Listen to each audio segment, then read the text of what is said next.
Okay, I'll in my spot. Well, good morning, everyone, and any folks online there as well. I'm Karen Wobig, and I'm the unit leader for this extension office, and I'm pretending to be Tyler today. I won't pretend to know what he knows, that's for sure, but all I'm here to do is to welcome you and then introduce our speakers as well. I will be at my computer all morning watching for any chats, comments or questions that will be coming in, and I will bring those to this group or to the presenter if that happens. So with that, I would like to welcome our first presenter, and as you can see, it's resilience in agriculture is the topic for today, basically.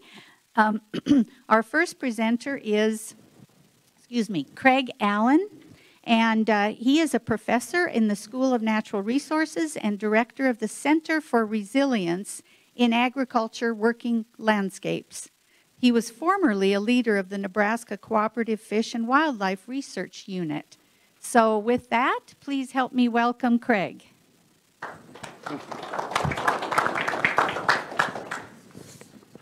Thank you. I believe I'm mic'd up. Does that sound correct?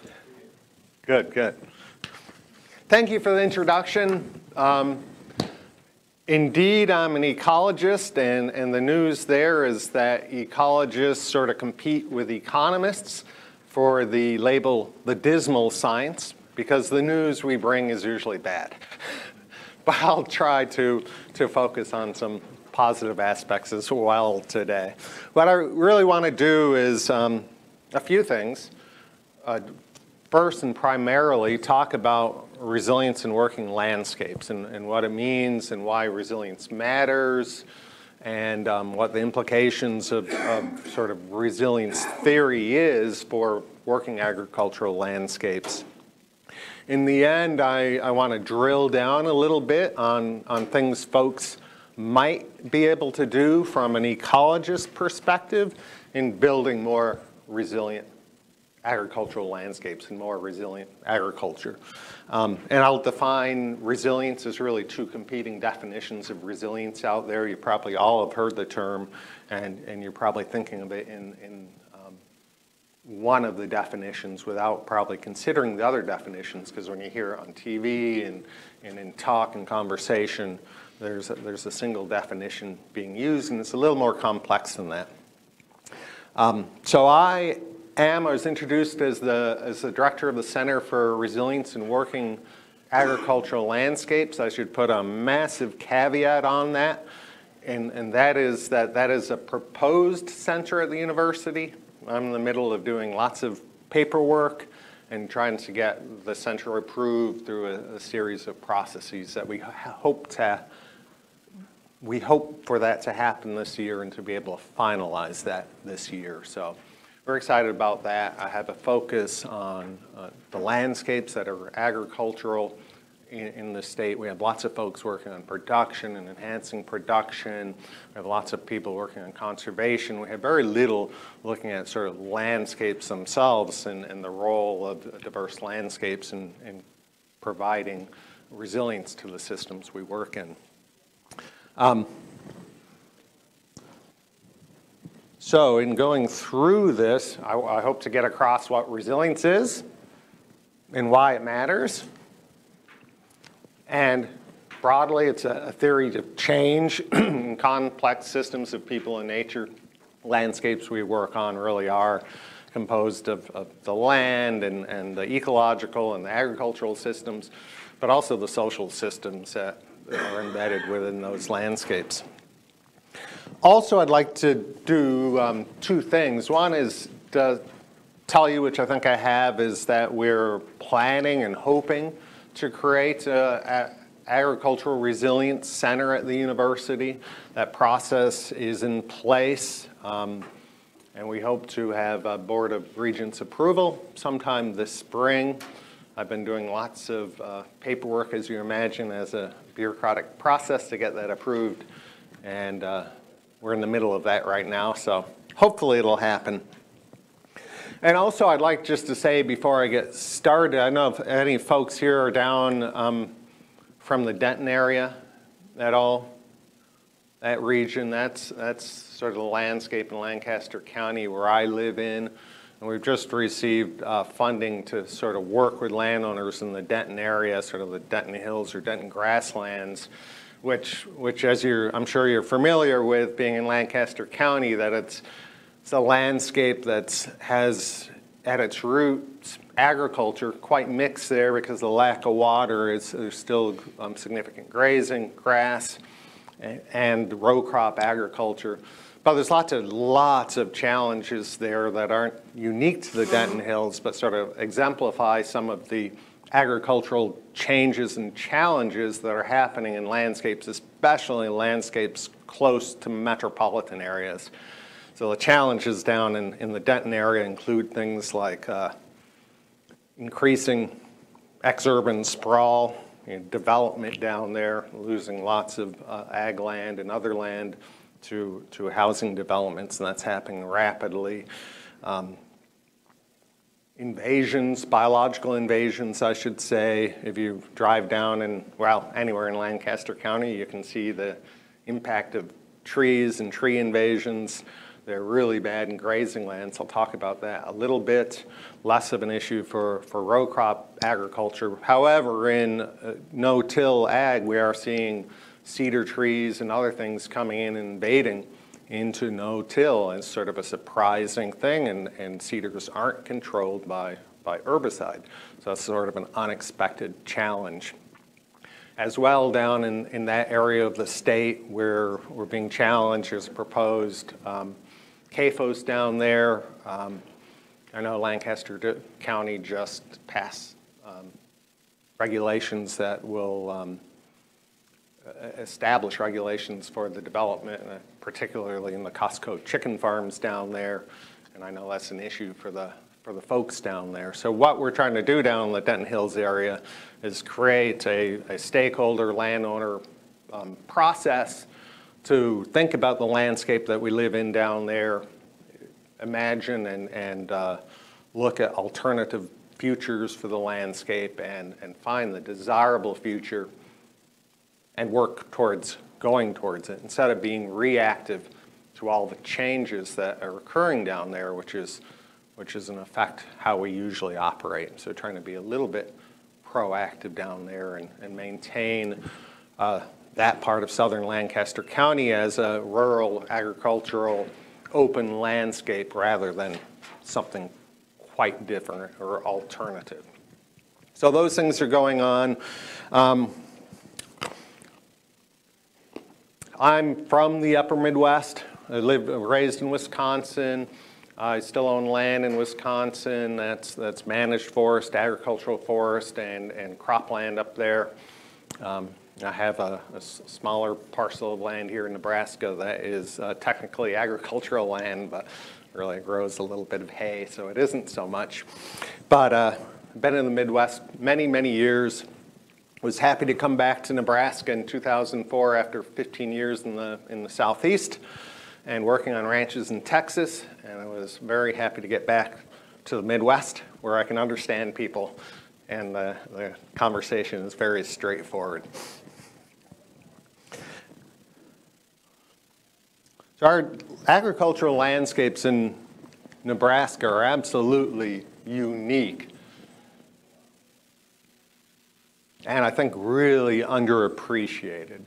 To give you an example, in 2004, when I was told about the job at University of Nebraska, I had sort of drawn a hole in the donut, if you will, in the central U.S. and thought, well, Illinois, Iowa, of all the places in the U.S., you know, probably less scenic. I probably don't want to move there. In Nebraska, I sort of had in that same bundle.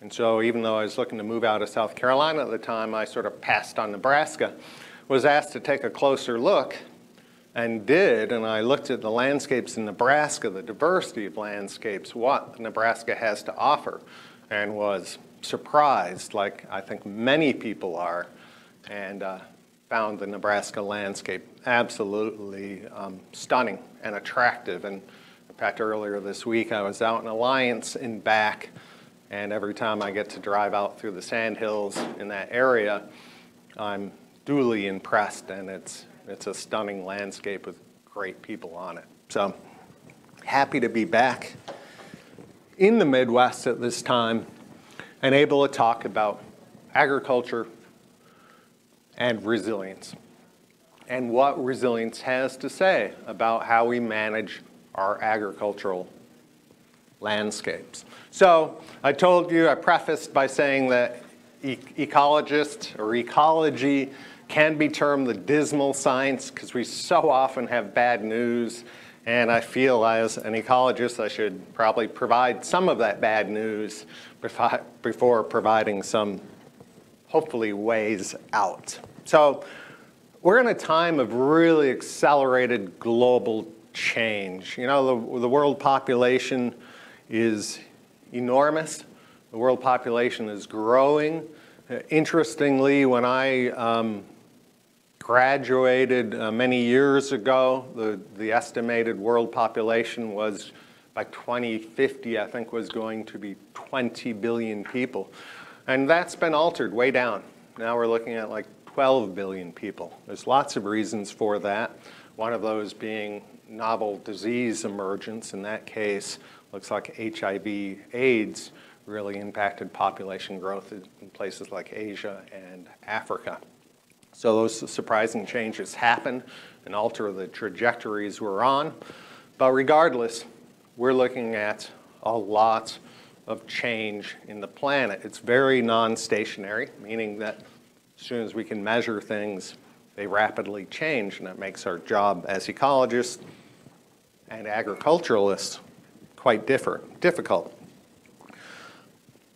We've had a lot of landscape, land use, land cover change, a lot of it driven by agriculture. So we've converted a lot of land to cropland in the US and in the world at an increasing rate. And some would contend that we're reached about our limit for productive cropland and further conversions. That was definitely a route to increasing productivity and food availability for humanity for decades and centuries. But it's probably not really available to us anymore. We're sort of at the globe's limits as far as arable lands go. But other things have happened too, and these are from complex roots of causation that are rarely caused by a single variable, but usually by complex variables working together, but they have implications for us all. Like 20% of the world's coral reefs were lost. And if you read coral reef literature now, looks like about 90% of coral reefs are threatened around the world.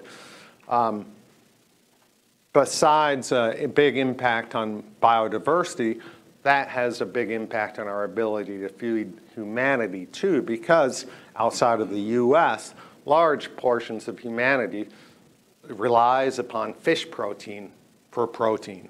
And coral reefs are breeding grounds for many of those fish species. As I said, we're looking at 90% loss of coral reefs potentially in the next few years through bleaching events, which are caused by complex interactions of increasing acidity in the oceans, sedimentation from in the case of the Great Barrier Reef, from land surfaces and rising ocean temperatures. This is severe enough that in places like Australia, they're doing pretty extreme things. Things like pumping water from deep oceans up into coral reefs in big ways to cool them, geoengineering, and putting polymer sheets to reflect the sunlight. These are pretty extreme measures that you can't see being successful over large areas, over large terms, or long time ranges, but more as Band-Aid fixes to try to save the problem while we can address it. Because collapse of reefs would be pretty devastating for humanity. Mangroves in the same way. One of the issues we've had in Nebraska recently, and we're likely to have repeat, is flooding issues. Flooding issues aren't limited to our riverine systems, but also in coastal areas. And mangroves provide barriers to storm surges in many ways. And we've lost something like 35% of fringing mangroves over the last just few decades. And so when storms like Katrina hit New Orleans or other hurricanes hit subtropical areas, the loss of those mangroves actually have big impacts on the people there and on the farmland there, et cetera, that having a whole lot of ocean water surge into your cropland is pretty poor for it. Our withdrawals, we know in Nebraska, we're both blessed in having a lot of water. The aquifers we have are just amazing resources and being managed quite well. Our rivers are in tougher shape because many of them are over-appropriated. So we need to grapple with these issues of water use in the world. And in fact, folks have predicted that the next global conflicts are likely to be over resources such as water, not oil. And I believe that.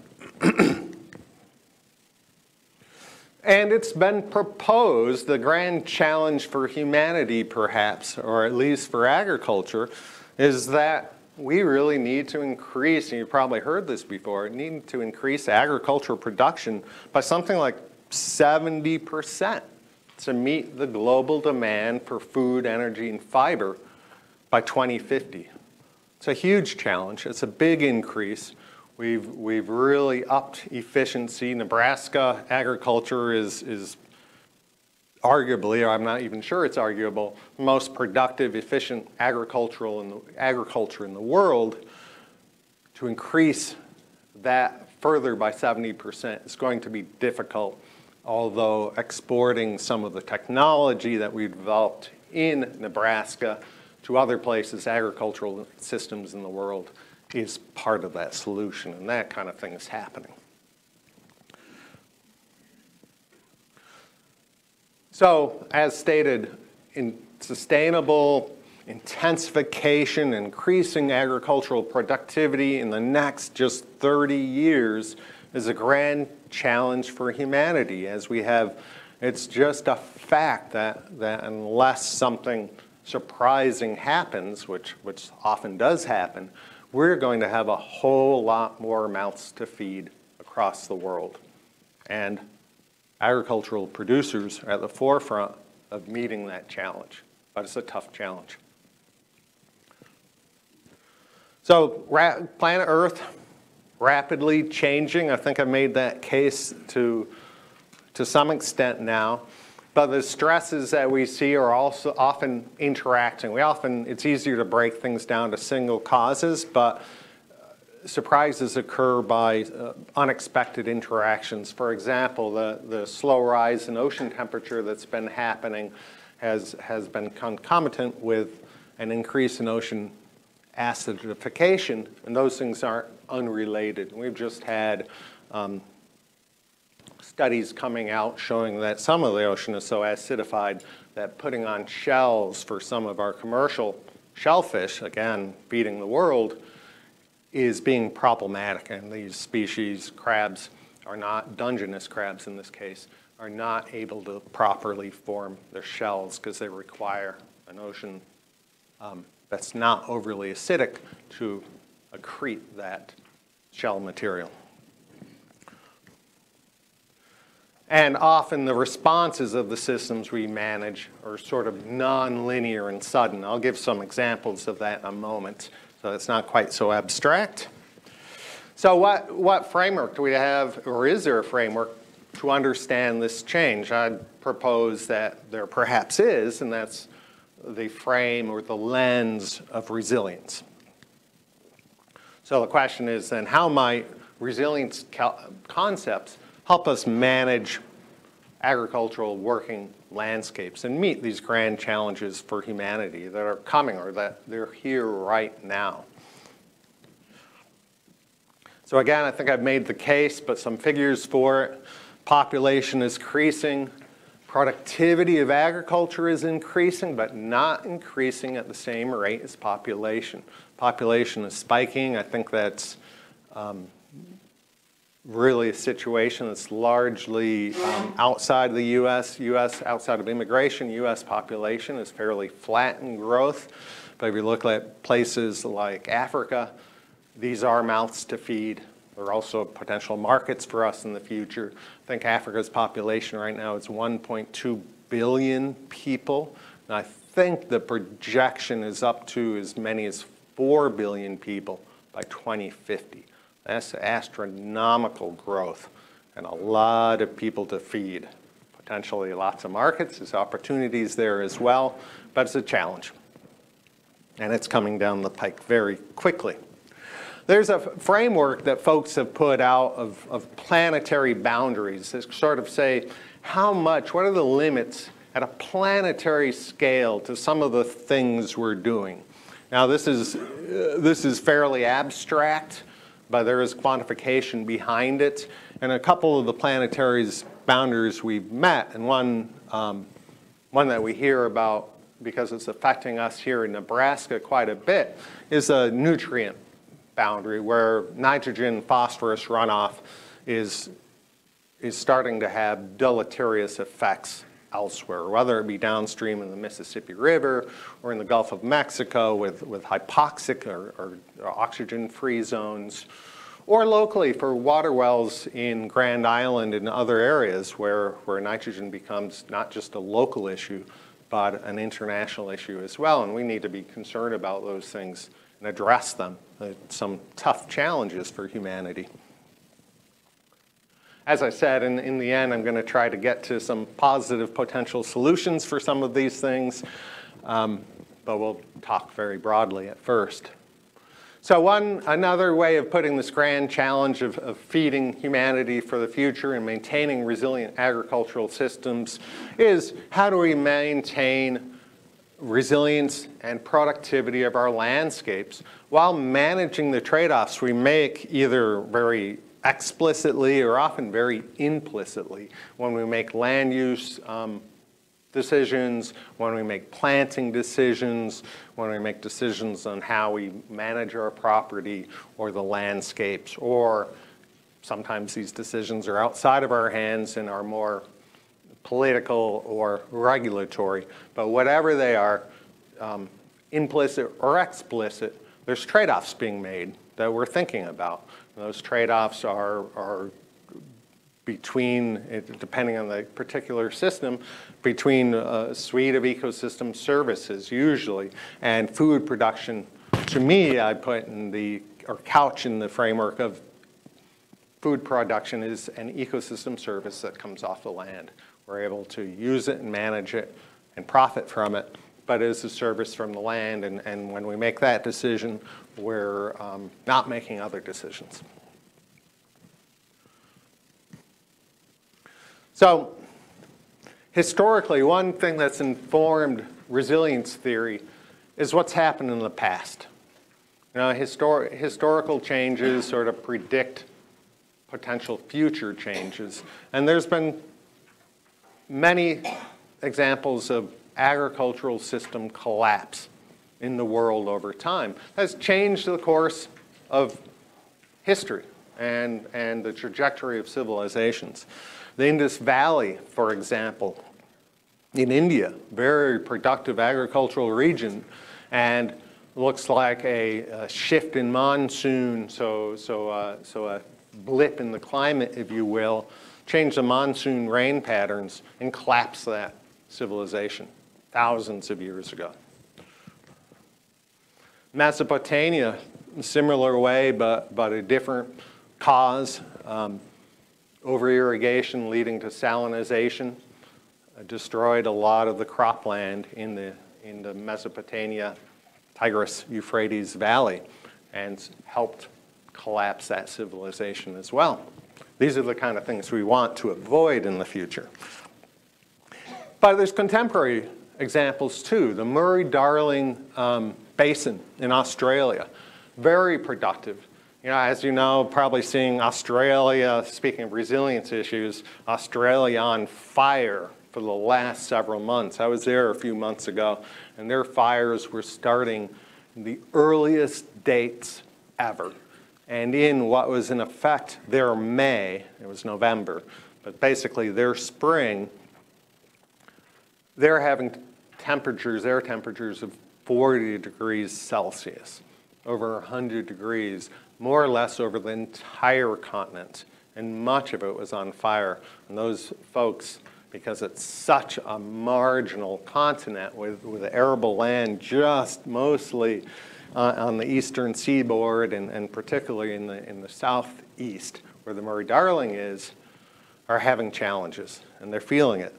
The situation in the Murray-Darling was that water table rose. So you're irrigating, but it was sort of an unexpected surprise because upland there were cutting of trees, and what the forest that was there did was lower the water table through the root uptake and evapotranspiration. Trees were cut, irrigation remained, and water tables came up and waterlogged soils. This wasn't a farm or two. We're talking about huge areas of the basin, a big mobilization in Australia to try to address this by changing some irrigation patterns, planting trees back to get the water table lowered, and really mobilizing people to address that challenge in that valley, which is an enormous and productive area in Australia. So these things are happening contemporarily as well, not just abstractly in the past. Yeah. Well, two river basins. The Murray, the biggest river out of Australia with much irrigated, much of Australia is very, very, very water limited.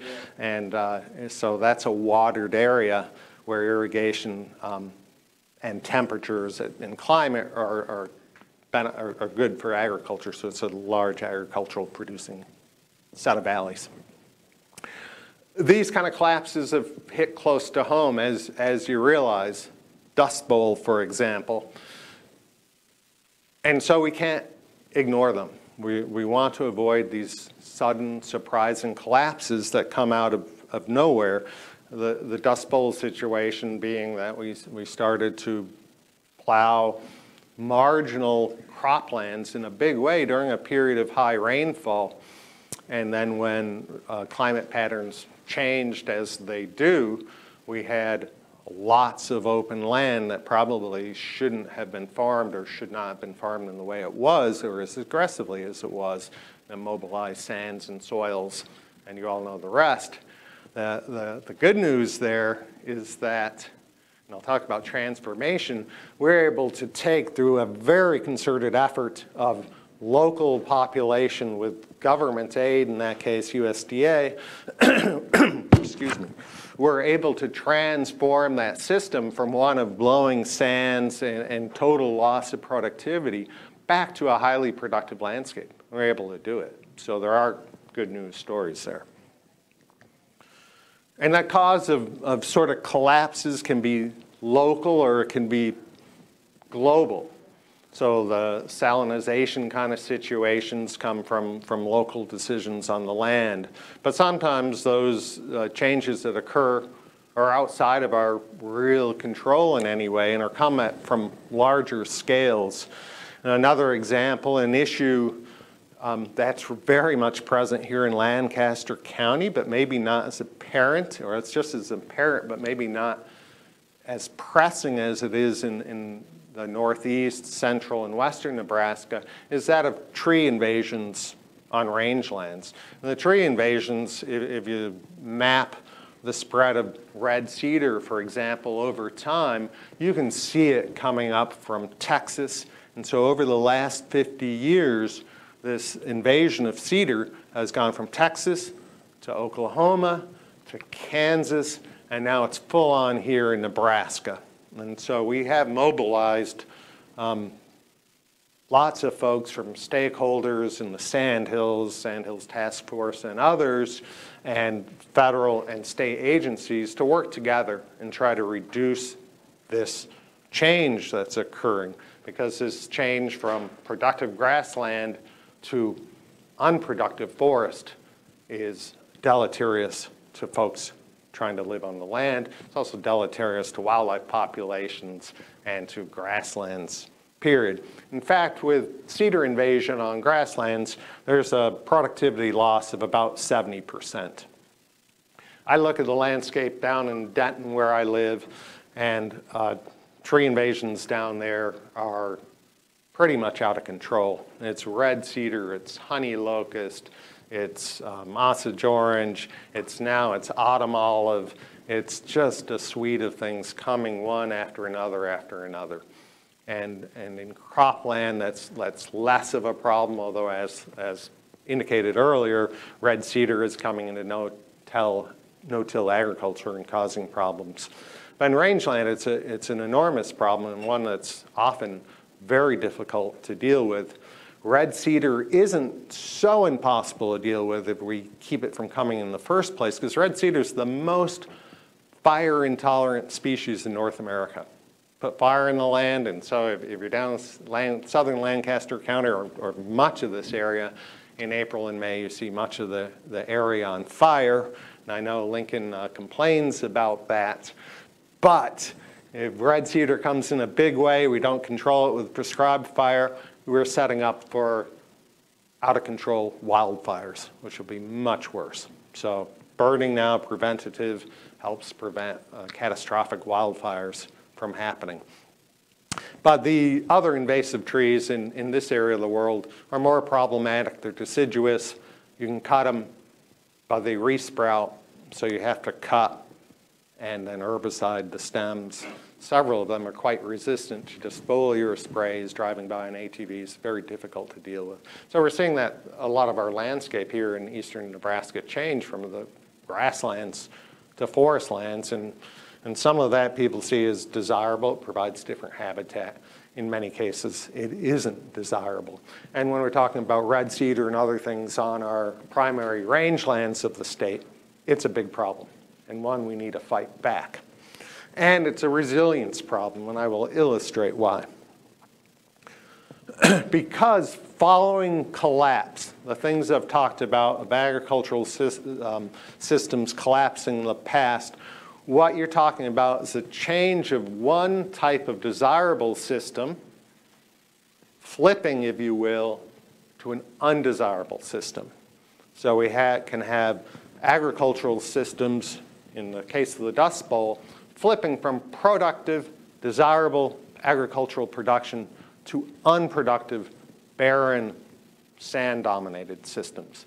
And these two states of the systems are both resilient. And by resilient there, I mean that it's hard to change one from the other. You can't just put them back so easily. You might call it a Humpty Dumpty effect. Very difficult to put something back together once it's collapsed. And we see all kinds of examples in agriculture. I talked about the tree invasion here in western Nebraska and central Nebraska, but we can see rangelands. It's a global phenomena for rangelands of converting from grassland to either shrubland or woodland. It's a global phenomenon happening in Australia, happening here, happening in South Africa. It's not unique to us. Sandhills in Nebraska, amazing landscape, grass dominated. Lots of folks for years thought it could never be invaded by red cedar. We've had a student go out all the way to the farthest west end of the Sandhills and find small, incipient cedar trees in the herbaceous layer just about everywhere. So it's a problem waiting to explode that we need to get on top of. So resilience then, to get to the topic, has come to mean two things. And they're both related, and they both are part of resilience. But what you mostly hear when you hear on TV or somebody says, you know, you took a hit with floods, but you're still there, you're resilient. What people mean is this definition of resilience. You're going along, you hit a perturbation, and you have a loss of productivity or function or something, and then you return. So in that case, resilience really means bounce back. And this is used in health too, right? So you have an emotional trauma, And, you know, it happened to my son, you know, friend commits suicide, and it's a traumatic event. How quickly do you rebound from that event? That's return time, and that's a definition of resilience. And it's relevant for agricultural systems too, because some of the perturbations we hit, like flooding or a couple years of bad rain or drought, either way, we recover from. And so this definition of resilience fits in most cases. However, this kind of definition of resilience isn't always so, and it's not what I illustrated with the collapse of past civilizations. In that case, when you disturb a system, be it agriculture or otherwise, beyond critical tipping point, the system itself can change to something unexpected, like from grassland to woodland, or from productive agriculture to moving sands, and the whole system changes. And how we phrase that is the system has changed state. And when a system has changed state, you can't really bounce back because the feedbacks have changed. And so the alternative state is usually just as resilient or more resilient than the former state. So a salinized agricultural system is really resilient, which simply means that it's really hard to change it to something else, to something desirable in that case. So resilience matters. The bounce back part of it is important, but sometimes we have a perturbation so strong that bounce back isn't possible, and the system can change. And that's a more concerning, critical type of change. That's what we're seeing with cedar invasion in western Nebraska. When cedar invasion comes through, you'd think that you could just cut trees if you had unlimited time, and lots of saws and maybe lots of labor. But cedar comes through, that cedar woodland that comes back is also really resilient. If you have a cedar woodland, it's difficult to convert that back to rangeland. You have this seed bank that's completely cedar seeds because they produce cones prolifically. They're all underground. It changes soil chemistry. It changes, obviously, humidity and sunlight, et cetera. It just changes the critical factors affecting the system and how the feedbacks that occur in that system.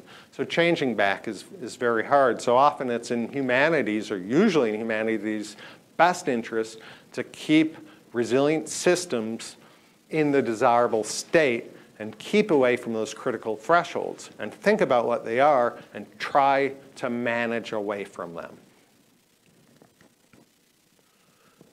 And the reason for that is because degraded systems, whether it be salinized row crop land or irrigated land or invaded rangeland, provide fewer goods and services for humanity. And that includes agricultural goods and services, obviously collapsed agricultural row crop land in a Dust Bowl sense provides very few agricultural services.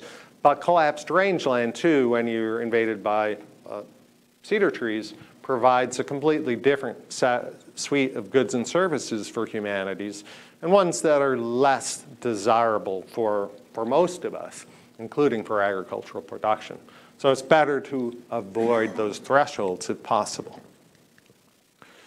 And another reason for that is this complex term called hysteresis that not many people have heard of. But hysteresis I can explain, I think, pretty easily.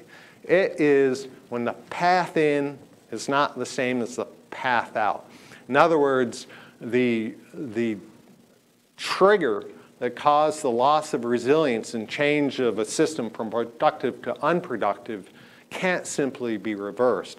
I can illustrate that with the Platte River. The Platte River used to be a braided river, sandbars, and these pulsing floods would come down the river, and that kept the river free of vegetation, and which, well, get into the deleterious impacts of vegetation in the river. But what it did is, through our manipulation of the river has become incised. It's become dominated by herbaceous and woody vegetation, and so it's changed state. And that state change has implications for us, for water use, because water flow is impeded. That affects irrigation and irrigation use. More water is transpired by trees. And then, as you're probably all aware, that the Central Platte is critical for migratory waterfowl, and specifically cranes. And so we spend a ton of money sort of coercing the system back to what it was, open sandbars, through herbicide treatment and plowing of the river. If hysteresis wasn't present, it would be quite simple just to put a couple floods down the river, and this happens naturally over time anyways, and clear off the vegetation. But there's hysteresis, so to convert this system back to the desired state, well, at least the desired state for cranes, would be to cut the cottonwood trees, but it's not that simple, because then you got to take the cottonwood wood away. Otherwise, you can't get flows through. And then you got to herbicide the Phragmites and other invasive vegetation. And then Phragmites and other invasive vegetation, even if it's dead, is very persistent. So you really need to plow it out of there, and et cetera. It's difficult. Once you change state, it's very difficult to go back. So again, much more in our interest to maintain productive systems in their productive states. And sometimes another lesson from resilience is talked about some disturbances that come down like droughts and things beyond our control. But also we have the revolt of the small, we call it. Sometimes small-scale change can scale up and affect entire landscapes. That would be the case in, for example, salinization, where you may have one field salinized, but that kind of spreads over time as sort of a contagious process, or insect outbreak that occurs on a small farm that fails to notice or treat that pest, and then it spreads contagiously over the landscape and can cause collapse of agricultural and other systems. So the change can be top-down or bottom-up. So what can we do in a general sense in the systems that we have that are in desirable states? Foster their resilience. If the systems flip to an undesirable state, if possible, foster a return that's going to take human intervention in most cases, return it back to the desirable state. And we call that, when human intervention is actually doing the change, transformation. And there's several cases of transformative change in systems where we've actually taken systems in undesirable states and moved them to desirable states. So it is possible.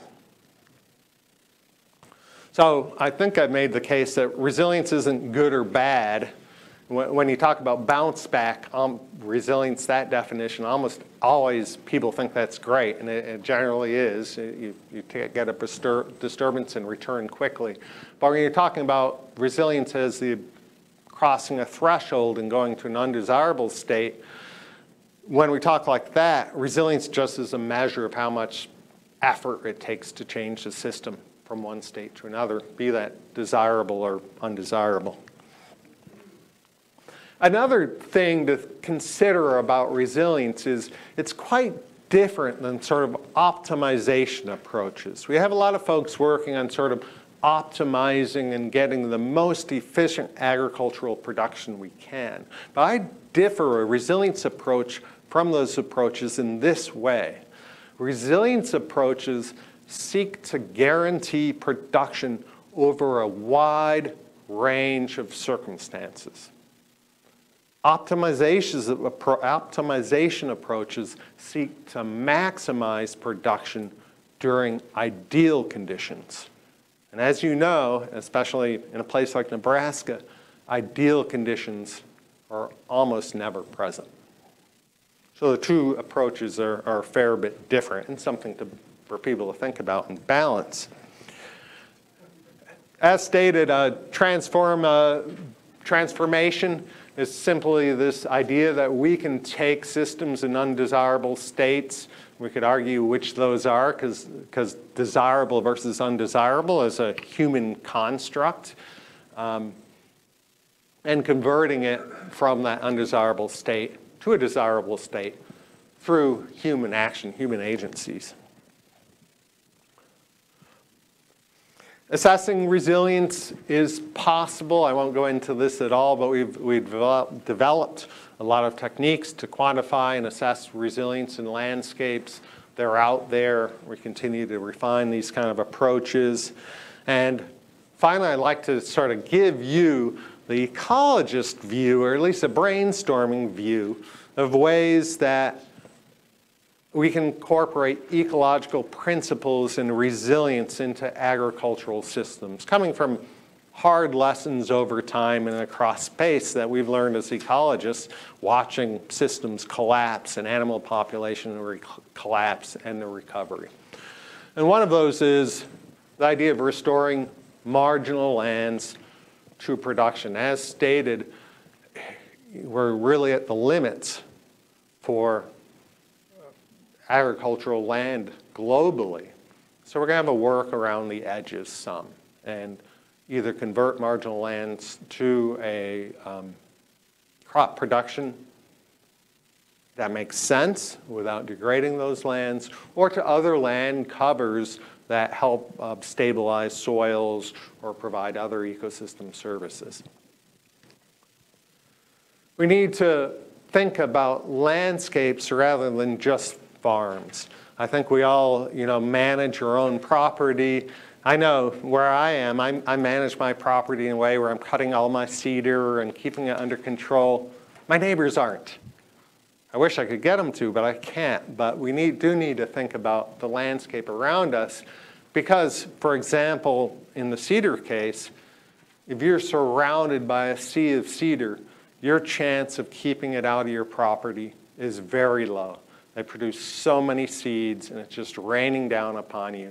It's difficult. So if we think about landscapes rather than just farms, it makes sense. It's also another way of diversification. We hear diversification as another way to build resilience in agricultural systems. Sometimes it's very difficult to do on a single farm, right? You're specialized, you're growing what you're growing. But if we think of the landscape and the diversification as a different scale than just at the farm scale, diversification might actually make sense. We need to purposely account for ecosystem services. It's something that I don't think we think about a whole lot, but ecosystem services are produced everywhere. They're produced in farmland and working landscapes in a really big way, and people don't sort of think about those and quantify those. And indeed, there's potential markets for those ecosystem services that can help people have economic viability during sort of crashes in agricultural prices or other challenges by diversifying through the development of ecosystem service markets. Things like ideas for selling carbon credits for grasslands, because grasslands with their deep roots sequester a whole lot of carbon, and why not pay ranchers for that service? We need to use the buffering capacity of non-crop land covers. One of the issues we've had in Nebraska lately is big floods. We can buffer those just in the same way the mangroves buffer ocean frontage. We can buffer some of these changes with plantings, preferably not red cedar, but plantings and non-crop kind of things that can help capture sand, moving sand and soil, etc. Diversify, I talked about that a little bit, but diversify markets as well. I know everybody thinks about that, and that one's probably out there. But as I say, diversify crops is an approach as well, but not just within farms, but across landscapes. So sort of having landscape design as part of our agricultural systems might make a bit of sense. use precision techniques. Lots of people are doing this now. There's a lot of benefit to that. I won't belabor that. I know you're aware of that. But there's no need to put nitrogen on soil that already has plenty of nitrogen. It saves money. It saves nitrogen runoff. And so it's a win-win situation. And speaking of win-win propositions, there's quite a few of them, such as precision techniques, such as planting grassy gullies in grass so that we don't have runoff, don't lose soil, and provide some habitat for bobwhite or other game species. And so there are plenty of win-win propositions potential for agriculture in Nebraska that are just beginning to be taken up by folks. And I mentioned this too, provide economic benefit for the production of ecosystem services, whether this be carbon credits or the production of wildlife. There are some benefits for that in some cases, et cetera. I mean, there's all kinds of ecosystem services come from our agricultural landscapes. And there should be some, and can be some economic benefit from those.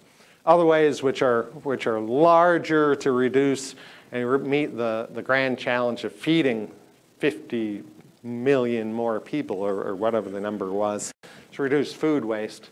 Keep the folks who know their property, their land, and realize the importance of maintaining it for future generations is really critical. And there's a lot of market forces that are fighting against that. And I think it's important that we keep folks who are farming and want to farm on their farm and allow that, because they're the best managers over time.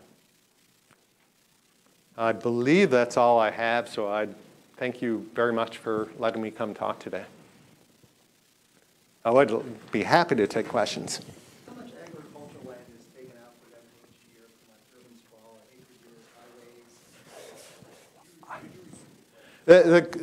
I will repeat the question. It's not one I have an answer for. The question is how much agricultural land is lost each year to urban sprawl, other sort of infrastructure like roads, et cetera.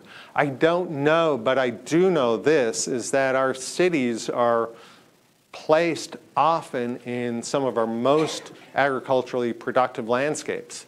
And so when they spread, we lose the agricultural land, and we see it happening. I mean, this is the whole idea of Denton Hill's focus, is that we're losing that. And yeah, we shouldn't, and we should not be. And it's pretty atrocious. How much is added, but is there an answer to that? Like, if that's marginal land, and then you talk about it, that's a good deal. Yeah, I do think that we're pretty much at the limits of adding good arable land, and so we have to think of alternative ways, and at the same time we're losing some of the most productive arable lands. You know, I see it in southern Wisconsin where I'm from. You know, I've lived here for 20 years now. I see it happening in southern Lancaster County. And outside of the urban areas, we are losing something like 40,000 acres a year to tree invasion. So yeah, those kind of threats are reducing arable and cropland and rangeland. I have another question on cedar trees. I'm kind of stupid, so it's probably easy for you to ask questions. Where are they native to or from? Cedar trees are native to here, Okay. but they're the most fire-sensitive tree in North America. So they're actually quite rare in Nebraska prior to colonization. They were restricted to canyons where fire didn't normally get to, and maybe some riparian areas. They were so rare that they had a big place in Indian mythology and use by Native American use. And it was a sacred tree, and it was a rare tree. And not anymore. Were they used for windbreaks, or what was the typical windbreak in Nebraska? So cedar trees are, there's all kinds of interesting policy things with the cedar invasion. And a lot of the spread that's happened has been because of us, windbreak plantings. And the interesting thing there is a windbreak provides good local benefits for short periods of time. It blocks wind, it provides refuge for cattle, etc. But at larger scales over larger time frames, those then become the source for the loss of the whole way of life by spreading seeds all over. So it's a challenge, and we're working with folks out west to try to develop alternative windbreaks, including mechanical things that they seem pretty willing to try so that we don't have to plant cedars. What would be a mechanical windbreak? Like you can see them in Wyoming, just metal or all kinds of construction things just to block the wind, preferably ones that are ethically or aesthetically pleasing instead of just a big pile of metal or something. There's also, it's very easy to identify female cedars. They produce the cones. So if people are really on top of things, we could design windbreaks. I think it would only take 4 rows in staggered plantings, and that would allow us to remove 50% of the trees, the females, once the sex is manifested. It takes about 5 years. The trees are still small. You can lop them off really easily at that age. Remove the females, you have no spread. So it's possible to do. Are there any plants in Nebraska like kudzu that would be imported? Kudzu will take your house itself. Yeah, absolutely. We actually have kudzu in Nebraska. We have one patch down along the Missouri River that's been persistent there for about 10 years. It is at 32 degrees. It dies back, but it then resprouts every year. So kudzu's here. And a lot of our non-native invasives like autumn olive, Russian olive, Phragmites, those are Eurasian introductions. So yeah, a lot of our invasive species. Burr cucumber is a native, I do believe. But that I can't answer. I'm familiar with the species. I have it on my property. I can't answer that. Yes, sir. Certainly agree that fire is a great way to handle cedars, but particularly here in Lancaster County, we have so many acreages, and our insurance companies are just on needles and pins, and yet we notice that the utility companies have a spray that does kill cedars. What can we do to, instead of using NRD money to plant cedars, why can't we help out with the spray a little bit and get this in the hands? We're willing to take the training to use it and whatnot, but right now it's just been restricted to only utility companies. We've got to have another weapon other than fire. You know, you can being proactive with cedar can keep it down pretty easily before it gets to be a problem. So once it's well, true, yeah, you can get huge amounts of young. Yeah. But on hayland, you know, haying it keeps it down. There are cost share programs. That's sort of the interesting things that we have some programs helping people plant cedars, and we have other programs that pay, you know, millions, tens of millions of dollars a year in Nebraska to remove cedar.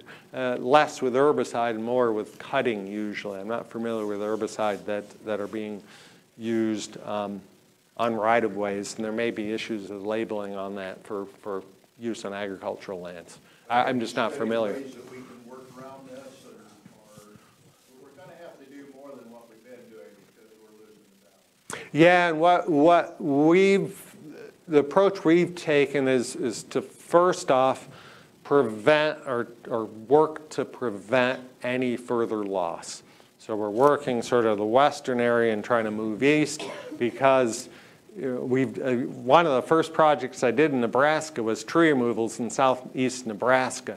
And those landscapes, as we were doing them, I'm thinking, you know, we're cutting trees in a sea of trees. This can't be good in the long run. And we actually went back and visited last year after 15 years. Just about every one of them is back to trees. So yeah, where the invasion has already occurred, it's a problem. It's going to be a very tough problem.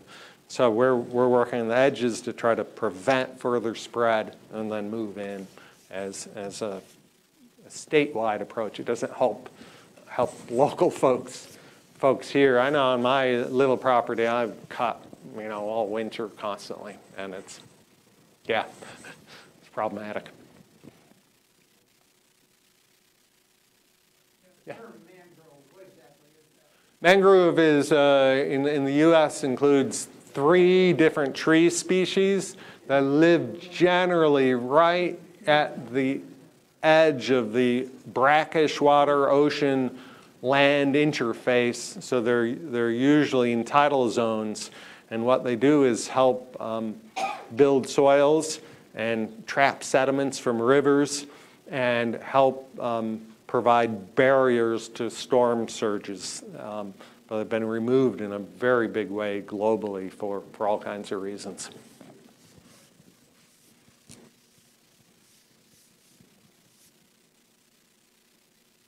Yes? Do you think it's ever going to become a law like the spraying thistles with these cedar trees? Where you talked about neighbors, and I fight this all the time, and actually I got some pasture ground that's up against some state ground. They do nothing over there, and my neighbor's on each side. So I mean, I'm out there cutting cedars, little ones all the time, because I've already attacked all the big ones and cleaned them out years ago when I bought the farm. But I mean, it's an ongoing yearly battle. Do you think it's ever going to get to the point where they're going to make it, where if you don't take care of them? So I was for years chair of the Invasive Species Legislative Advisory Council, and I did sort of tongue-in-cheek suggest we add red cedar to the noxious weed list, and that did not go over well, partly because it's a native tree. It has some uses, has some benefits, has some forestry uses. It provides habitat for animals, in places like in some biofuel plants where it's being used for energy and heat. It's useful, but those markets have never really developed in a big way. But regardless of that, because of its status as a native species, and it has some advocates, because it has some benefits in certain circumstances, I really doubt that it'll get classified as a noxious weed, which I would sort of like to see. We are, I think, some of the state agencies that manage lands and parks, even school board holdings, are managing more aggressively as they become aware of the cedar issue and that the fact that some of their holdings are actually source of propagules for export to adjacent landowners. And so do believe folks are getting more aggressive about that and being more proactive as the scale of this problem is becoming more apparent. Who do we as a group contact to put pressure on people to put it on the list of noxious weeds? So we have the Invasive Species Council. There's a web page for it. Anybody can attend. We meet on the second Friday, I believe, of every month. You can confirm that on the website side. It's the Nebraska Invasive Species Council. There's also a few positions on the council for landowners, and often we've had a hard time engaging landowners to get them to participate. And so it's quite possible if you expressed interest, you could be appointed. We'd forward your name and be appointed by the governor as a member of the council, because we do want local input from folks on the land. Yes, especially if somebody has that viewpoint, in my biased view. The noxious weed listing of cedar probably won't happen in the near future, but it's definitely a species we need to keep talking about and keep taking action on.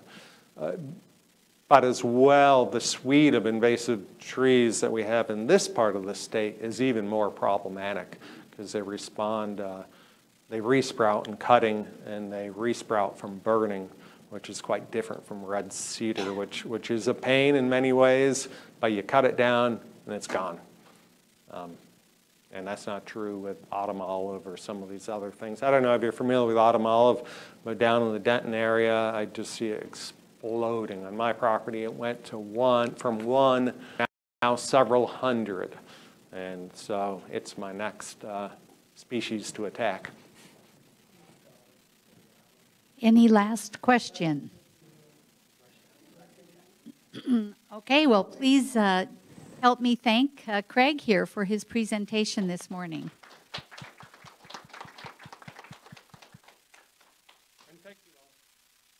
Yeah, so we're going to take a break now, and there's some refreshments in the back if you didn't catch those on the way in, and our thanks to SARE for being the sponsor today. So we will reconvene at 10:30 in here for the next presentation.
Well, hello again. I think we'll go ahead and get started. It's 10:30, and I'm pleased today to introduce your next speaker.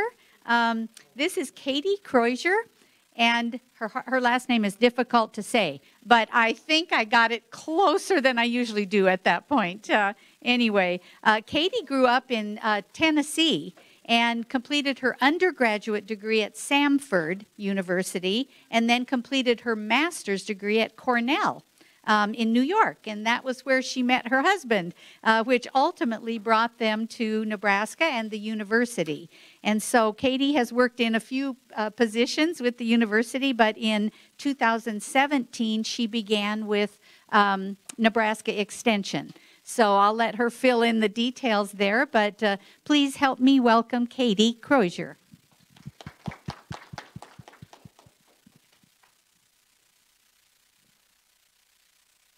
All right, can you hear me okay?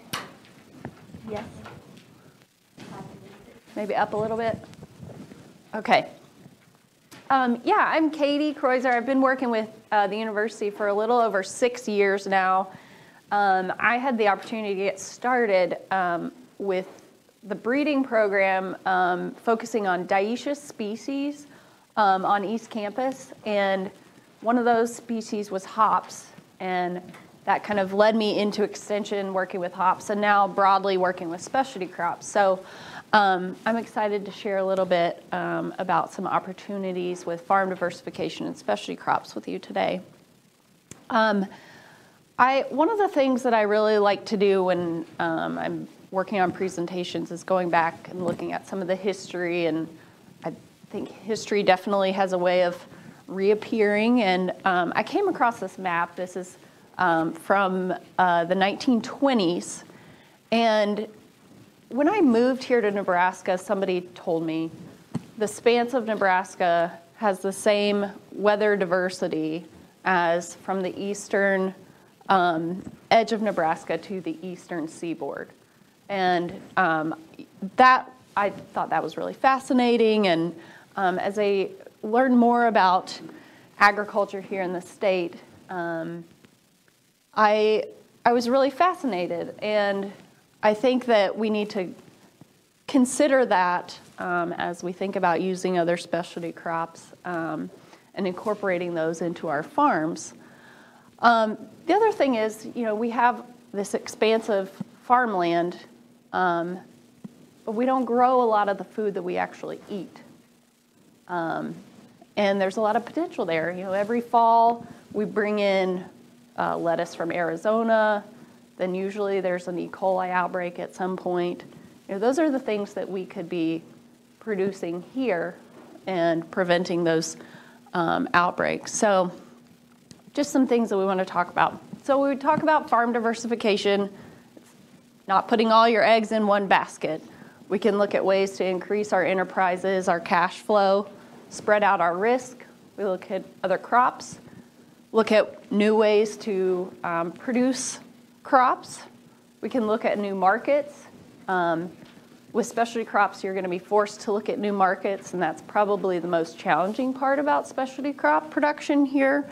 And get social. I mean, you got to talk to your neighbors. You got to talk about, you know, we have to communicate with our neighbors as things like drift become an issue.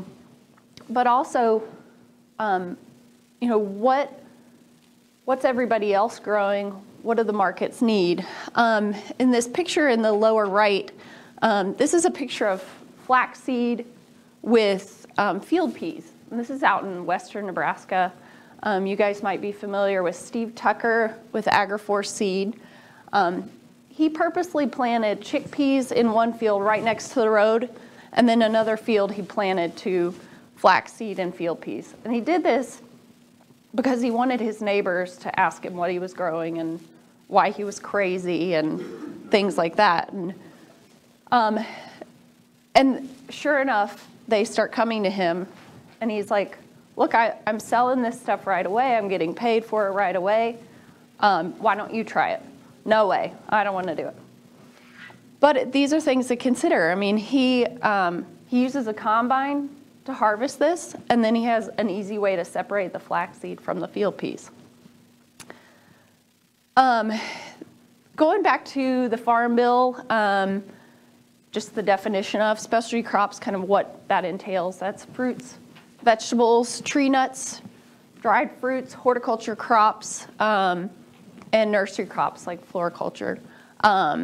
They are used for food, medicinal purposes, and aesthetic gratification. And the processed products need to contain at least 50% of that specialty crop. And bees and honey are also included in that.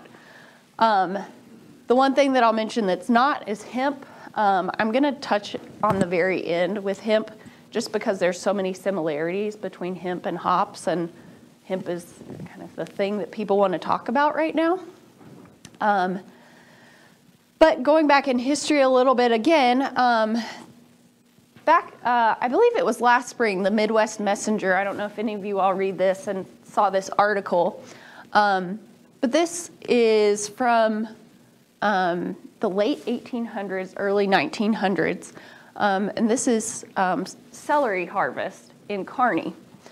So back around the turn of the century, between the 18 and 1900s, a lot of farmers were exploring specialty crops in Nebraska. And so it's, again, history is kind of repeating itself. And then I came across this poster, Uncle Sam Says Garden to Cut Food Costs.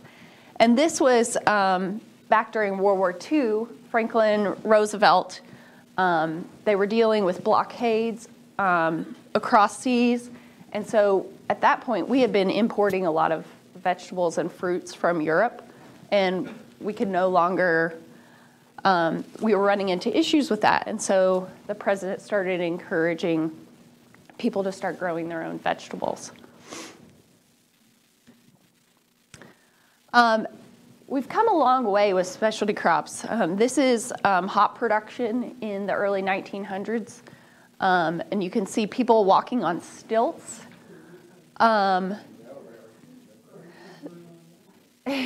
So they grow on 18-foot trellis systems. That hasn't changed, but a lot of our equipment has changed now. The bottom left is a mechanical hop harvester. These run about 1,000 bines per hour through them. They also cost a lot of money.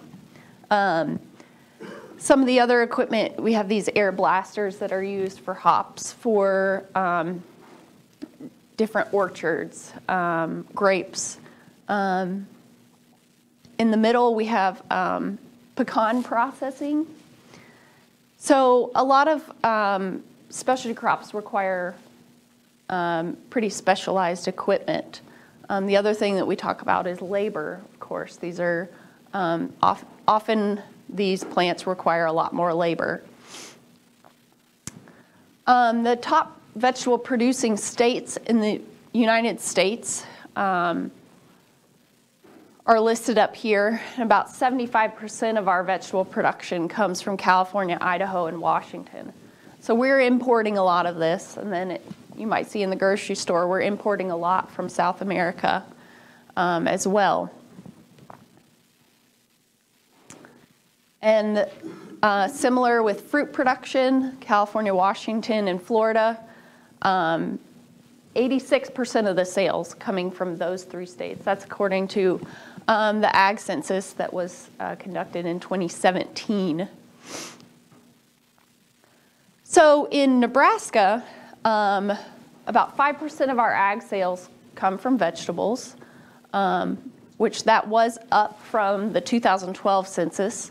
And the vegetable farms, the number of farms increased, but the acreage did decrease by about 3,000 acres.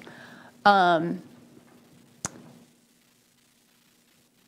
what we are seeing with vegetables are the higher sales, the greater production expenses, but also the higher net income. Potatoes being the highest amount of harvested acres. This is for Nebraska. Yeah, yep. So Nebraska has about 23,000 acres of vegetable production right now. And this is showing by county the percent of land devoted to different crops. So you can see Nebraska in there, corn, soybeans, wheat being pretty dominant, but on the eastern part of the state, we do have a lot of the fruit, vegetable, and nut production. So let's talk a little bit about opportunities with specialty crops. This is a way to diversify your farm and to explore new markets. Oftentimes, when we think about exploring new markets, we don't think about going directly to our customers or thinking about going to food processing. So when we are growing fruits and vegetables, we've got a fresh market and then a processed market. So we think about all these companies. If you go into the store, you've got, you can find things like hummus or that's the one that's coming to mind right now.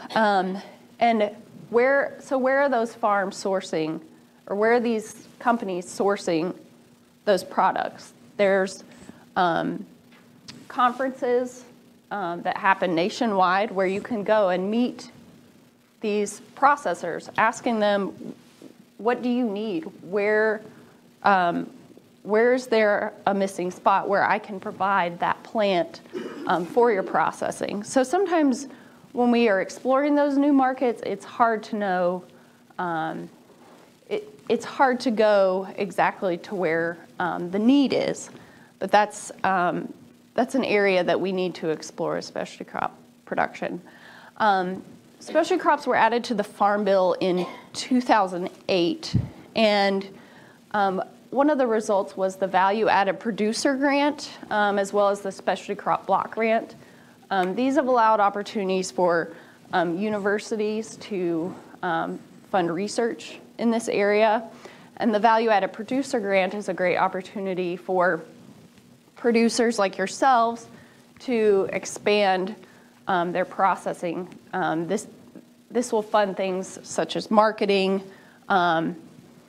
without funding things like infrastructure. So we have a lot of local markets to explore, and there's a lot of growth potential with specialty crops.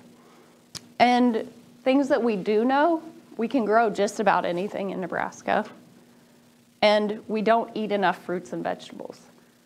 Nebraska is 42nd in the United States for vegetable consumption. That's pretty terrible. So it's an area that we can expand in. Some of the challenges that come along with specialty crop production, I can't reiterate the marketing enough. We have to start with that reverse production. So starting with the market before we even put anything in the ground, we are able to insure these. So currently, you have the whole farm insurance, but then there are companies that are insuring these crops individually as well. The imports. This is something that, thinking about crops coming up from South America, that's competition. I had a grower that's just west of Lincoln talk to me a little bit about the challenging prices of vegetables. And he was saying, they send a truck up of broccoli, but they've also got a load of cocaine in that same truck. How can they compete with the prices? And that's a real problem that is out of my hands. But, when we think about sourcing locally, we can eliminate that issue. And then the growth. The growth really it goes back to that market. We can grow as the market demands that need, but I wouldn't recommend growing your production before you find that market. With hop production in the state, what we've seen is the growers that have started very small and have found their market, they've had a growing demand, and so they're the ones that are going back and putting in more acres, whereas the ones that have put a lot of acres in up front and then have had a hard time finding their market, they're the ones that are actually scaling back production. So it's a gradual growth. I want to go into the market because this is really the important part of specialty crop production. Before you even plant, thinking about who's going to buy your product, what varieties do they want? Do they grow well here? Are they disease resistant? How much do they want? In the case of hops or a lot of vegetables and fruits, what type of product do they want? Do they want it further processed from that fresh product? And how much will consumers pay? How much will grocers, wholesale pay? Our markets are pretty volatile. You can sell on the open market, you can develop contracts, but then you have to think about the quality and the volume, your delivery, how is weather going to impact that? And what if you can't sell to the primary market? What are the trends and the long-term adjustments that you're going to have to make? So there's a lot that goes into it. And then mentioning some about the production costs, labor, we've seen a lot of states legalize or bump up the minimum wage to $15 an hour, and that's going to impact agriculture labor. Thinking about equipment, can we borrow it? Can we share it? One thing I encourage people to do is if you're in the same region, growing different varieties, and you can stagger harvest, can you share that harvest equipment? A lot of it can be mobile, so not everybody has to invest quite a bit of money in these pieces of equipment. Thinking about your inputs over time. As a farmer, I'm sure that's really important to think about how much you're having to put as far as chemical sprays, fertilizer, and so on. And then processing, again, going back to what your market wants. Thinking about storage for vegetables and fruits, you're going to have cold storage potentially if you can't sell your product right away.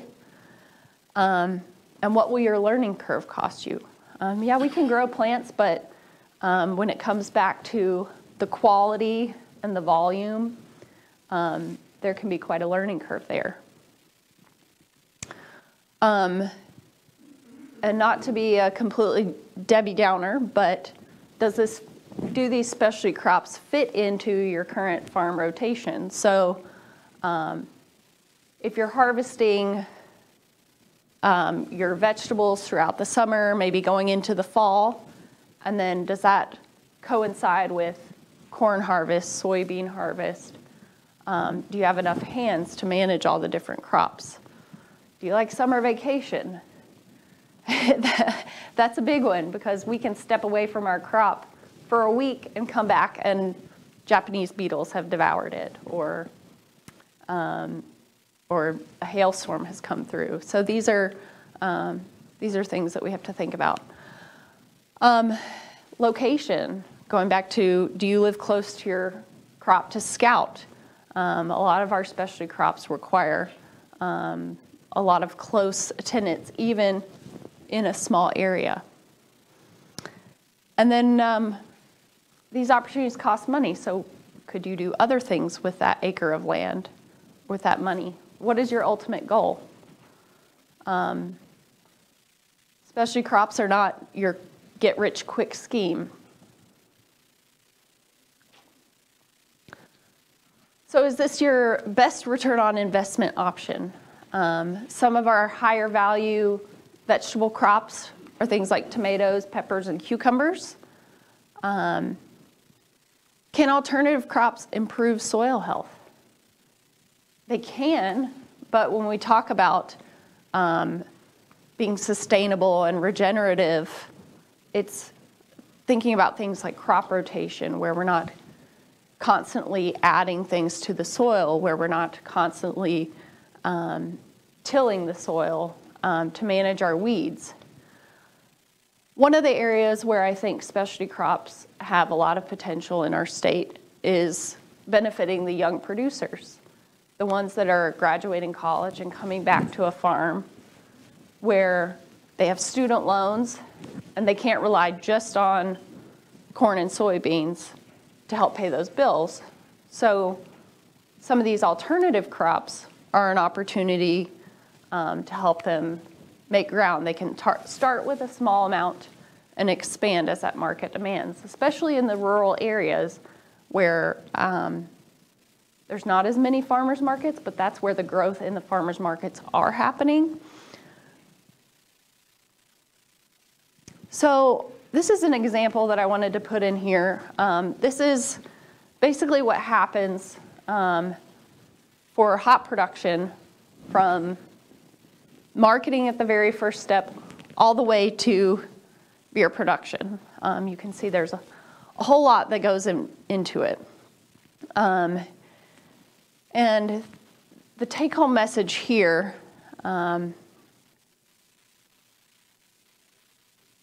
is that each step is important to the overall quality of the product. Each step builds on each other.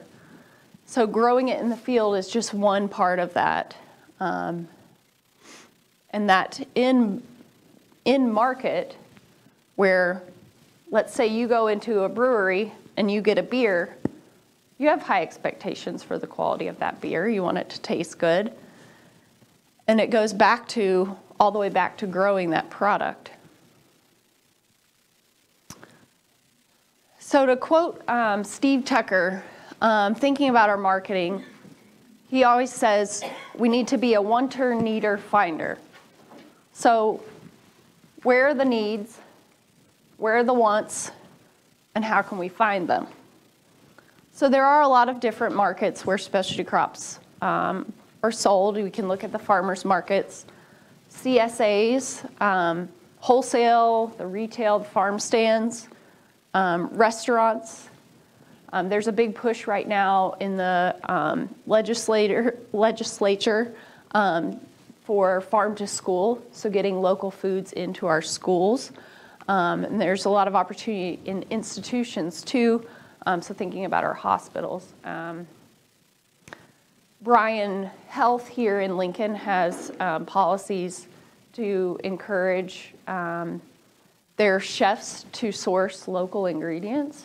So there's opportunities through that. I do want to touch a little bit on organic production. I've had the opportunity to attend several different events that I would say focus more on organic production. And I think, and a lot of these have been out of Nebraska. And really the take-home message is, when you are thinking about organic production for your own farm, what's sustainable? What's regenerative? Thinking economically and environmentally as well. With organic production, when you're transitioning, there's your 3-year transition period. Then you have a license that you apply for, or excuse me, a certification that you're going to apply for. And given that, you have an annual fee to maintain that. So there's arguments on both sides. Yields, you have to think about, in the eastern part of our state, the biggest challenge with organic production are weeds. And the best way to maintain weeds in organic production is through tillage.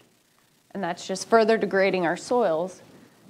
And the other thing we have to think about is the chemicals. Organic producers are still using chemicals. Some of those are still degrading the soils just as much as some of our conventional chemicals are. So it really comes down to analyzing your personal farm. Is there a market for it? Yes, there's definitely a market for it. And you can see it in the grocery store. Some things cost as much as 2 to 3 times what conventional costs. And for some people, that's really important. We could go into the whole label argument and everything, but I'm not going to go into that today. But it is, for your farm, it could be the right option for you. And then before I finish up, I just wanted to touch on hemp a little bit.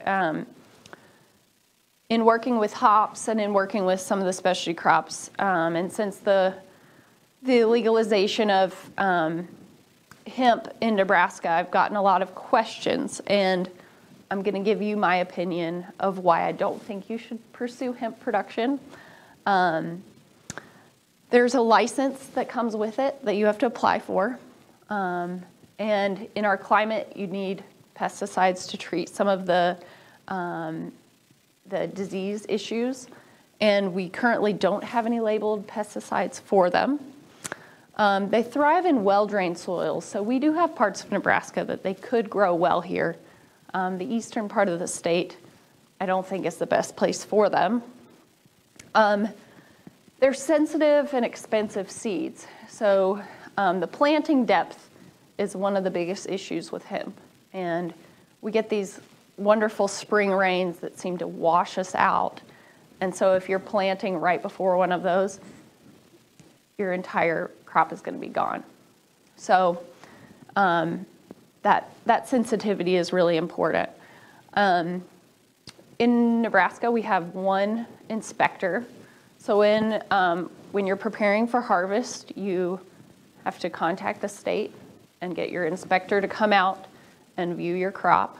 And as hemp matures, the THC level in your seed increases. So when you've got one inspector trying to get out to see all the different farms, if he comes out, say 2 weeks after you've said, hey, I need you to inspect my crop, and your THC level is above that 0.3, your crop is torched. So that's the biggest thing. Among other things, the drying, the equipment. The drying is very sensitive, especially, every fall is very different for us when it comes to humidity, the rains and that kind of thing. And so the drying is definitely going to be one of our challenges. And then the market share. So we can grow hemp for CBD, which states have been doing that since 2014. So the market's flooded there. Fiber, there is potential there, but we have no infrastructure to support any of that, and the infrastructure is pretty expensive. And then for grain, you'll see products like hemp hearts, things like that, that are appearing in more foods. And so finding that specific producer or processor, there's potential there. But again, that is going to require a large acreage to support these large companies doing the grain. So that was just a little bit that I wanted to plug in there, just if you're thinking about it. So in closing, I want to say that there's a great amount of potential here in Nebraska for specialty crops. We have this vast amount of farmland, and we have a lot of different climates here, and they can support the different crops that we could grow. And we don't get enough vegetables. I can't speak highly enough of that. That's an important thing that we need to start putting more in our diet. And I'm not going to sit here and be a nutritionist and tell you that, but the market potential is great. So with that, I would be happy to take any questions that you might have. Yeah. On hops, I know there's a place west of me that they put the big poles and the lines way up in the air. But are there varieties of hops, or are they trying to breed them so that they're easier to grow and manage, where they'd be shorter? I know there's wild hops that grow along the trails. Yeah, so he's asking, are there dwarf varieties of hops being bred? And out in the Pacific Northwest, they do have a dwarf breeding program. The varieties that have been bred through that have not been found to be best for brewing. So that's a challenge. But we do have tons of wild hops that just grow on companion species out in the wild. You'll see them along a lot of the trails, old railroad beds, rivers, that kind of thing.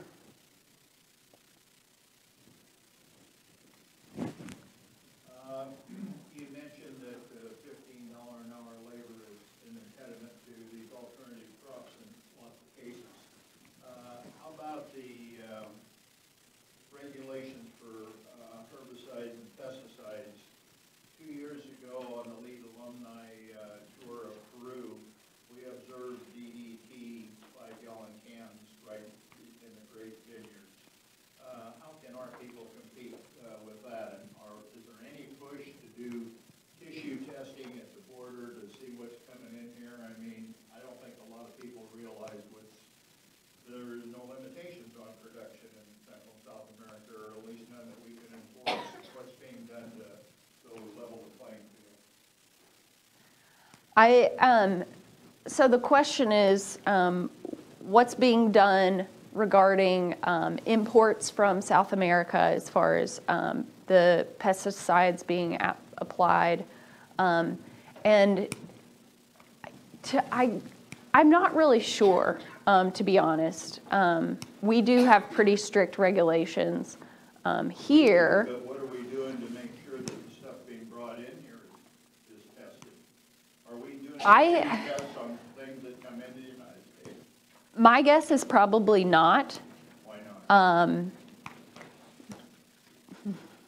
I think cost is definitely preventative. And when we have grocery stores that are just importing large amounts of food,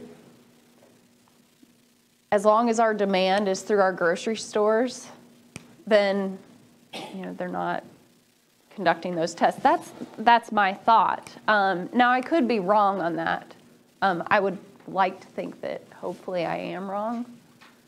Maybe that's what exchange should be studying, some of those things to level the playing field. I know, sorry, one more comment on that. There have been some studies conducted on, they have tested beer for pesticide residue from hops because generally specialty crops do require a good amount of pesticides. And they have found levels. Now with FSMA, the Food Modernization Safety Act, I think they say, well, hops are considered, they're now an exemption. And so basically, like when there's a sale locally, hop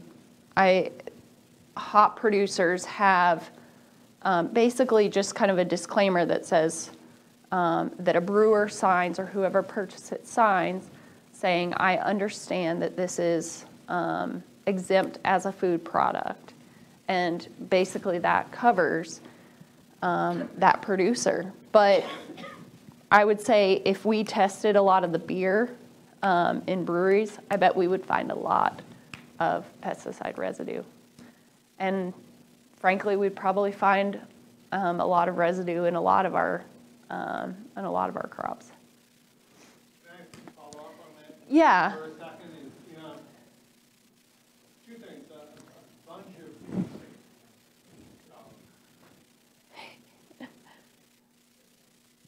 it's the sort of international testing, and indeed, I don't think it's done at the borders.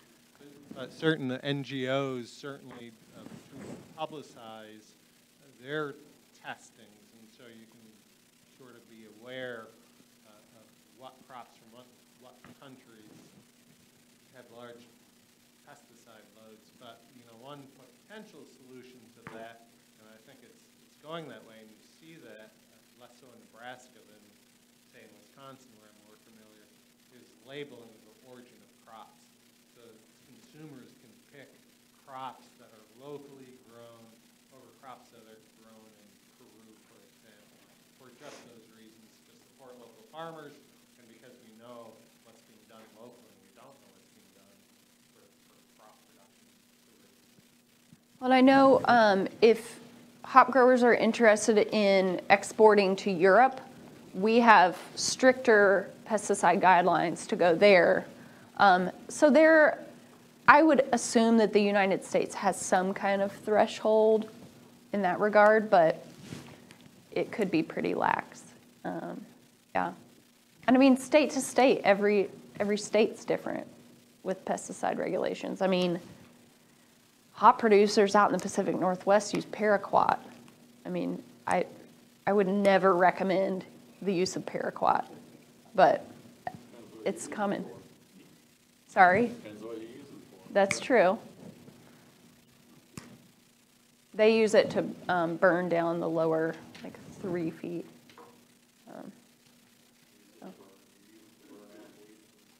Yeah. So.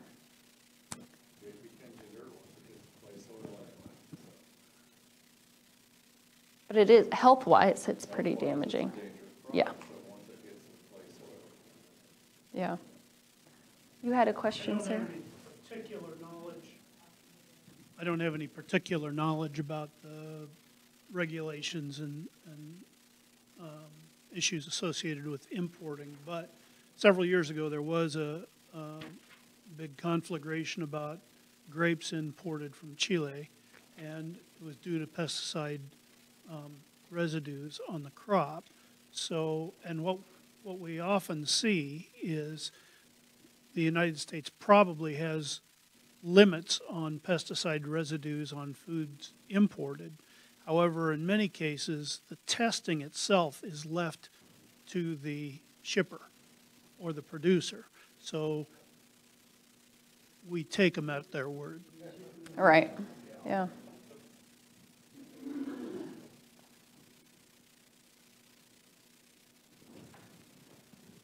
I was thinking I'd read this fall that the hemp field had to be destroyed because the THC level was too high. Oh, I'm sorry. I'd read this fall that there's a hemp that had to be destroyed in Nebraska, but There were a couple. but they wouldn't let them harvest it for seed. So the seed had to be destroyed too, and I noticed they said how expensive the seed is.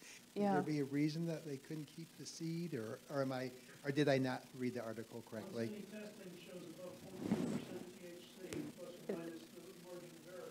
It is no longer hemp, then it is marijuana. Yep. But the seed wouldn't be marijuana, or it's, Yep. oh, it's considered that, okay, Yep. the seed has to. Yep. Well,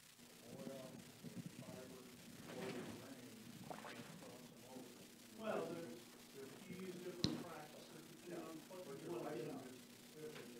Well, the source of seed is different for CBD, fiber, or grain. But there are a limited number of genetics available because it's such a new product. And so there's a lot of unknown. This isn't like a corn hybrid where you can look down the road and know what every plant in that field contains. They're still sorting that out. Plus the environmental effects on THC content. And isn't it also true that where the sample is taken in the plant, and with more maturity to the plant, you can get the higher level? And I think there's legislation even, or they're considering it, the Department of Ag today, raising it from 0.3 or 3 to 5. But it just kind of depends on where that sample's taken and the maturity and the growth of that plant. They can't raise it to 0.5. That's federal. Yeah. That's the limit. But they could raise it to that right now. They can raise it to 0.3. That's it. Now, the wiggle room is each lab on their report has to also report the uncertainty, what they call the uncertainty. We might call that variability. So if you test at 0.31, but the level of uncertainty. And that's a perennial crop that has some potential. Rhubarb is the same way. And going away from the specific crops to more of the specific markets is thinking about things like the chickpeas or flaxseed, for instance.